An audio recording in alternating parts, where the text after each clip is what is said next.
এই নাম তত্ত্ব নিয়ে আমাদের শাস্ত্র কি বলছেন এগুলোই আমরা একটু শুনব।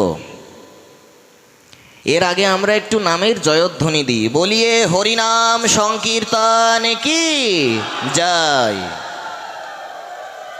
দেখুন, সনাতন ধর্ম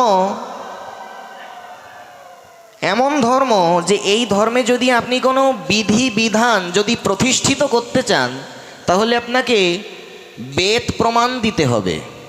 এই যে কলিযুগে এত নামযজ্ঞ হয়, এই যে হরিনাম হয়, এই হরিনামের কি বৈদিক প্রমাণ আছে?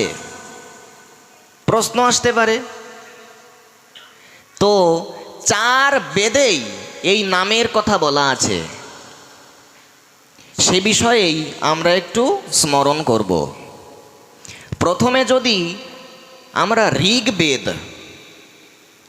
যদি স্মরণ করি তো ঋগ্বেদে বলছেন ওম অমৃতানাং মনামহে চারো দেবাস্য নামা। কোথায় লেখা আছে? ঋগ্বেদ সংহিতা প্রথম মণ্ডল 24 নম্বর সূক্ত, তার প্রথম মন্ত্র। ঋগ্বেদ বলছেন নাম করো, হরিনাম করো। এরপরে যান শুক্ল যজুর্বেদে। যজুর্বেদেও বলা আছে ওম পরম নাম তস্মিন হুতম। শুক্ল যজুর্বেদ অধ্যায় নাম্বার 10 মন্ত্র নাম্বার 20। যজুর্বেদও বলছে নাম করো। সামবেদেও বলা আছে, কি বলছেন? ওম সদাতে নামস্বা যশো বিবক্সি। সামবেদ সংহিতা মন্ত্র নাম্বার 1799। সামবেদও বলছেন নাম করো। অথর্ববেদেও বলা আছে ওম ভদ্রাম শ্লোকাম শ্রূয়সাম নামানি তে শতক্রতঃ। অথর্ববেদ সংহিতা 20তম কাণ্ডের 2য় সূক্তের 3য় সূক্তের 2য় অনুবাকের 3 নম্বর মন্ত্র। অথর্ববেদও বলছেন নাম করো, অর্থাৎ 4টা বেদেই এই হরিনামের কথা আছে।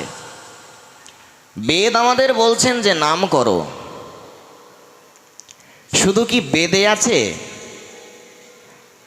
দেখুন, কেউ কেউ বলে যে এই হরিনামের কি কোনো শাস্ত্র প্রমাণ আছে? এই হরিনামটা কোথা থেকে আসলো? দেখুন, আমাদের যে উপনিষদ, এই উপনিষদের একটা উপনিষদ হচ্ছে কলি সন্তরণ উপনিষদ।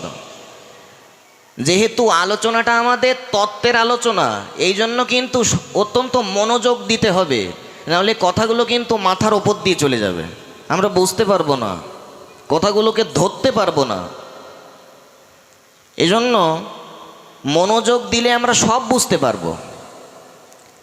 দেখুন, কলি সন্তরণ উপনিষদে এই হরিনামে স্পষ্ট লেখা আছে। তবে হরিনামটা আমরা যেভাবে করি সেইভাবে কিন্তু নেই। আমরা কিভাবে করি? হরে কৃষ্ণ কৃষ্ণ কৃষ্ণ হরে হরে।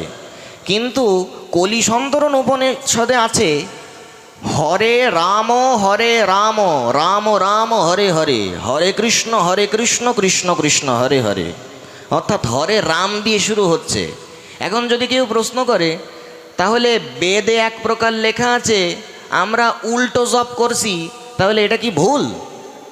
বলে না তো, কারণ ওই কলি সন্তরণ উপনিষদেই বললেন যে এই হরিনাম জপের কোনো বিধি নেই। আপনি যদি হরে কৃষ্ণ দিয়েও জপ করেন এতে কোনো ভুল হবে না। আচ্ছা, তাহলে এই হরিনামের প্রমাণ কোথায় কোথায় আছে? আপনারা 4টা বেদের প্রমাণ শুনলেন, কলি সন্তরণ উপনিষদের প্রমাণ শুনলেন, তন্ত্রেও লেখা আছে। সনাতন ধর্মের বিভিন্ন শাস্ত্র আছে, তো সেই শাস্ত্রের মধ্যে একটা হচ্ছে তন্ত্রশাস্ত্র। সেই তন্ত্রশাস্ত্রের মধ্যে একটা হচ্ছে রাধাতন্ত্র। সেই রাধাতন্ত্রের 2য় পটলের 29 নম্বর শ্লোকে একদম হুবহু আমরা যেই নাম জপ করি সেটা লেখা আছে। হরে কৃষ্ণ কৃষ্ণ কৃষ্ণ হরে হরে, হরে রাম রাম রাম হরে হরে, এটা হুবহু লেখা আছে। এছাড়াও এরপরে যদি আপনি পুরাণ শাস্ত্রের প্রমাণ চান তো ব্রহ্মাণ্ড পুরাণ রাধা হৃদয় তার 6ষ্ঠ অধ্যায়ের 55 নম্বর শ্লোকেও একদম হুবহু এটা লেখা আছে, হরে কৃষ্ণ এই নাম। সুতরাং একাধিক জায়গায় প্রমাণ আছে এই হরিনামের। এই জন্য এই যে নামযজ্ঞ কিংবা হরিনাম এগুলো অশাস্ত্রীয় নয়, এগুলো সম্পূর্ণ বৈদিক এবং শাস্ত্রসম্মত। বলিয়ে বেদ মাতা কি, বলিয়ে সপ্ত মাতা কি, বলিয়ে গো মাতা কি, বলিয়ে সনাতন ধর্ম কি জয়। তো দেখুন আমাদের এই যে নাম, এই নাম বিষয়ে তো আমরা কিঞ্চিত বললাম। এই নামের যে মহিমা আপনারা যদি শোনেন, আপনারা সবই জানেন, তারপরেও একটু পুনরস্মরণ দেখুন আমাদের শাস্ত্র কি বলছেন। আমাদের শাস্ত্র বলছেন, ধ্যায়ান কৃতে যজান যজ্ঞে স্ত্রেতায়াং দ্বাপারে অর্চয়ন যদাপ্নোতি তদাপ্নোতি কলৌ সংকীর্ত কেশবম। কোথায় আছে এই শ্লোক? ব্রহ্মপুরাণ অধ্যায় নাম্বার 230 শ্লোক নাম্বার 60 থেকে 65। এই শ্লোকে কি অর্থ বলছেন? ধ্যায়ান কৃতে, সত্যযুগে মানুষ ধ্যান করে যা পেত। যজ্ঞৈ ত্রেতায়াং, ত্রেতা যুগে মানুষ যজ্ঞ করে যা লাভ করত। দাপর যুগে মানুষ পূজা করে যা লাভ করত। এই কলিযুগে যদি কেউ হরিনাম পরায়ণ হয়, যদি কেউ হরিনাম জপ করেন প্রত্যেক দিন, বললেন ওই সত্যযুগে যেটা ধ্যানের দ্বারা লাভ করা যেত, ত্রেতা যুগে যেটা যজ্ঞের দ্বারা লাভ করা যেত, দাপর যুগে যেটা অর্চনের দ্বারা লাভ করা যেত, এই কলিযুগে কেবলমাত্র হরিনামের দ্বারাই সেটা লাভ করা যায়। শুধু কি তাই? বললেন বৃহৎ নারদীয় পুরাণ বলছেন, পদ্মপুরাণেও লেখা আছে, यत्कृते दशभिर्वर्षैस्त्रेतायां हायने अपि तत् द्वापरे तत्मासेन चाहरत्रेण तत्कलौ। পদ্মপুরাণ উত্তরখণ্ড অধ্যায় নাম্বার 71, সেই অধ্যায়েও আছে। কি বলছেন? বলছেন সত্যযুগে 10 বছর ধ্যানের দ্বারা যা লাভ করা যেত, অর্থাৎ সত্যযুগে 10 বছরে যা লাভ করা যায়, ত্রেতা যুগে 1 বছরে যা লাভ করা যায়, দাপর যুগে 1 মাসে যা লাভ করা যায়, এই কলিযুগে হরিনামের দ্বারা সেটা কেবল 1 দিনেই লাভ করা যায়। 1 দিন, এমন মহিমা বলা হয়েছে এই হরিনামের, 1 দিনেই লাভ করা যায় সেটা। তাহলে এর থেকে বড় সৌভাগ্য আর কি আছে আমাদের?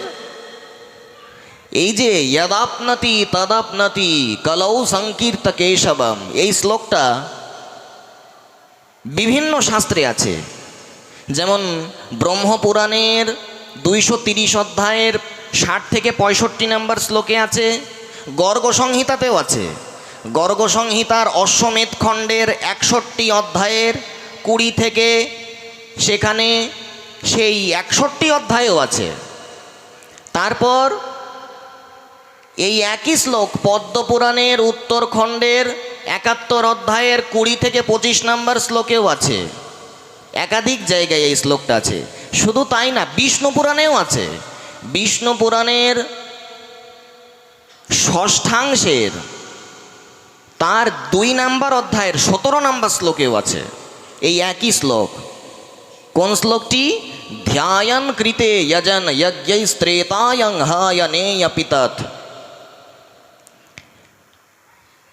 ধ্যায়ন কৃতে যজন যজ্ঞৈস্ত্রেতায়ং দ্বাপরে আর্চয়ন যদপ্নতি তদপ্নৌতি কলৌ সংকীর্ত কেশবম।